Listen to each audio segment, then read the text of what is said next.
អាចកំបាំងសាងលទ្ធផលអូខេអ្នកទាំងអស់គ្នាថ្ងៃនេះគ្រូយន្តទីសូមចែកម្លែកសម្រាប់បុគ្គលណាក៏ដោយដែលត្រូវការប្រាថ្នាសាងលទ្ធផលទាំងឡាយអ្នកទាំងអស់គ្នាដឹងមកចាត់មានបុគ្គលច្រើនខ្លាំងបំផុតដែល inbox មកគ្រូយន្តទីអញ្ចឹងណាអ្នកគ្រូខ្ញុំឃើញអ្នកគ្រូដើរទៅ12ឆ្នាំជាងឯងនៅក្នុងโลกអនឡាញក៏ប៉ុន្តែឃើញអ្នកគ្រូផ្ទុះខ្លាំងមែនតែនអ្នកទាំងអស់គ្នាដឹងមកចាត់អ្នកខ្លះណាមើលឃើញត្រឹមតែចំណុចចុងក្រោយរបស់គ្រូយន្តទីសាងតែចំណុចចាប់ផ្ដើមអត់ដឹងទេគ្រូយន្តទីចាប់ផ្ដើមលក់អនឡាញតាំងពី2018ក៏ប៉ុន្តែអ្នកទាំងអស់គ្នាអត់ដែលស្គាល់គ្រូយន្តទីអត់ទាន់មានលទ្ធផលអត់ទាន់ដឹងទេអញ្ចឹងមិនថាមនុស្សយើងណាពេលដែលមានលទ្ធផលគេនឹងសើរើជីកកាយមើលអតីតតែយើងសាងបែបណាតែបើសិនជាយើងធ្វើយូរហើយអត់មានលទ្ធផលណាអតីតរបស់យើងស្មើនឹងសម្រាមគេចាក់គោចោលប្រហើយអញ្ចឹងជំហានទី1ដែលគ្រូយន្តទីចង់ចែកម្លែកអ្នកទាំងអស់គ្នាណាកុំមើលឃើញត្រឹមតែភាពជោគជ័យរបស់គេដោយសារគេភាពជោគជ័យរបស់គេអត់អាចសាងភាពជោគជ័យឲ្យយើងបានទេតែការចាប់ផ្ដើមរបស់គេការតស៊ូរបស់គេការតាំងចិត្តរបស់គេមេរៀនបទពិសោធន៍របស់គេទៅអាចធ្វើឲ្យយើងអាចសាងភាពជោគជ័យបានអញ្ចឹងគ្រូយន្តទីនឹងឧទាហរណ៍មួយមានបរិសម្នាក់ដែលគាត់ងើបពីព្រលឹម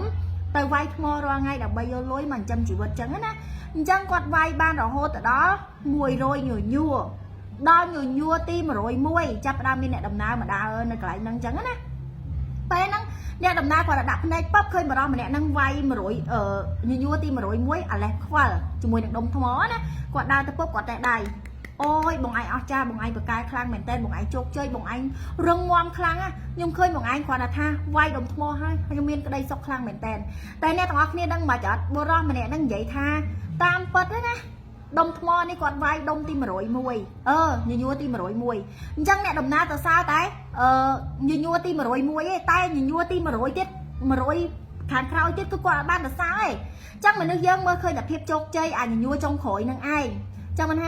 ាហេតុអីបានជាបុគ្គលមួយចំនួនបរាជ័យច្រើនដោយសារគេគាត់មើលតែភាពជោគជ័យពេលដែលឃើញគេជោគជ័យគាត់ថាគេស្រួលអញ្ចឹងពេលដែលគាត់ធ្វើទៅពិបាកគឺគាត់មានអារម្មណ៍ថាអើយគាត់អត់ជោគជ័យទេគាត់ហត់ខ្លាំងហើយហេតុអីគាត់មិនដូចគេហើយទីគាត់បរាជ័យទៅហ្នឹងហើយគឺជាចំណុចមួយដែលធ្វើឲ្យយើងអត់អាចដើរទៅមុខបានហើយចំណុចនេះគឺសំខាន់ខ្លាំងមែនតើសូមឲ្យអ្នកទាំងអស់គ្នាទៅបើកគន្លងបុគ្គលដែលជោគជ័យគេធ្វើអីខ្លះគេសាងអីខ្លះគេតស៊ូអីខ្លះអាហ្នឹងហើយគឺជាចំណុចមួយដែលធ្វើឲ្យយើងសាងភាពជោគជ័យបានចំណុចទី2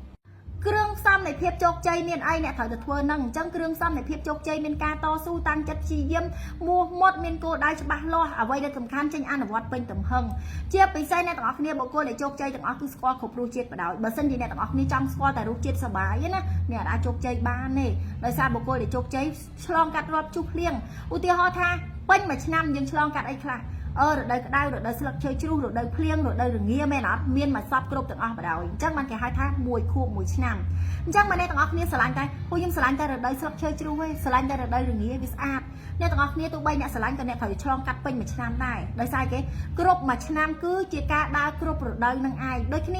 ភាពជោគជ័យគឺជាការឆ្លងកាត់គ្រប់រសជាតិនឹងឯងបាទអ្នកទាំងអស់គ្នាជោគជ័យចំណុចទី3ដែលគ្រូយន្តទីចង់ចែកមានបុគ្គលម្នាក់ដែលសុកមកសួរគ្រូយន្តទីថាអ្នកគ្រូខ្ញុំគួរធ្វើបែបណាឲ្យលក់ដាច់សំណួរសួរថាបុគ្គលម្នាក់នឹងជឿលើខ្លួនឯងអត់ថាគាត់លក់ដាច់អត់ទេបាទនេះថាគាត់ប្រើអារម្មណ៍លក់អត់ដាច់មកសួរគ្រូយន្តទីបាត់ហើយមែនអត់អញ្ចឹងមិនថាថូនីរូប៊ីនបាននិយាយថាបុគ្គលណាក៏ដោយជឿបែបណាវាសនាបែបនោះគ្រូបាអាចារ្យច្បាប់ជ្រោបទាញឬគ្រូបាអាចារ្យដែលជាបុគ្គលដែលជោគជ័យភាគច្រើនណាគឺគាត់តែនិយាយថាបើអ្នកជឿថាអ្នកជោគជ័យមិនយូរមិនឆាប់អ្នកនឹងជោគជ័យដោយសារពេលដែលអ្នកជឿថាខ្លួនឯងជោគជ័យហើយណាអ្នកអត់បោះបង់ទេអ្នកនឹងផ្លាស់ប្ដូរខ្លួនឯងទាំងអស់ដើម្បីភាពជោគជ័យតែបើសិនជាអ្នកអត់ជឿថាខ្លួនឯងជោគជ័យអ្នកងាយនឹងបោះបង់ខ្លាំងមែនតើឧទាហរណ៍ថាបុគ្គលម្នាក់ដែលលក់អត់ដាច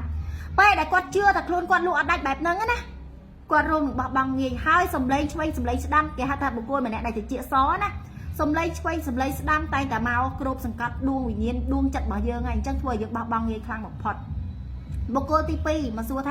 ាហើយខ្ញុំគួរតែបន្ថែមការលក់បែបណាដើម្បីផ្ទុះជាងមុនអញ្ចឹងបុគ្គលទី2បានន័យថាគាត់ជឿថាខ្លួនគាត់លក់ដាច់តែក៏ប៉ុន្តែគាត់ចង់បន្ថែមសន្ទុះនៃការលក់ដាច់អញ្ចឹងឯងមួយទៀតមានបរិស2នាក់ដែលចង់ផ្ដាច់បរិយបរិសទី1ក៏ផ្ដាច់បរិយបរិសទី2ក៏ផ្ដាច់បរិយបរិសទី1ផ្ដាច់បរិយបាន4-5ថ្ងៃហើយបរិសទី2ក៏ផ្ដាច់បរិយបាន4-5ថ្ងៃដែរមានបុគ្គលម្នាក់ដែលទី3ដែលចង់សាកបុគ្គលទី1ទី2គាត់បានកាន់កញ្ចប់បរិយទៅហើយសួរបុគ្គលទី1ថាអូនអ្នកជួបបរិយអត់បុគ្គលទី1បានប្រាប់ថាបងខ្ញុំផ្ដាច់បរិយហើយខ្ញុំអត់ជួបទេអញ្ចឹង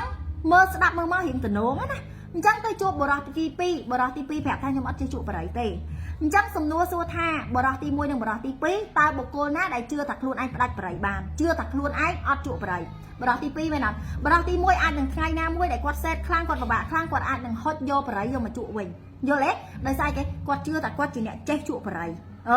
tai bộ cô ti pi ọt tê quạt phẻ thật luôn quạt ọt che bưởi chân quạt đặt chất nâng ca cất bọc quạt thật quạt ọt trụ bưởi vô lẽ xí chân mình hai hướng mà chấm nấu nữa nè còn là ca vậy cái ai khác đôi chỉ vật dương bạn này chân cùng plek ná nè tao nè trong thơ ai mùi control ca vậy luôn ai bán control ca cất luôn ai bán control là rộng luôn ai bán nó chân chấm nói clay clay co bàn tay ăn ở vật bàn phơi bật bật đầy cái đây sẽ lại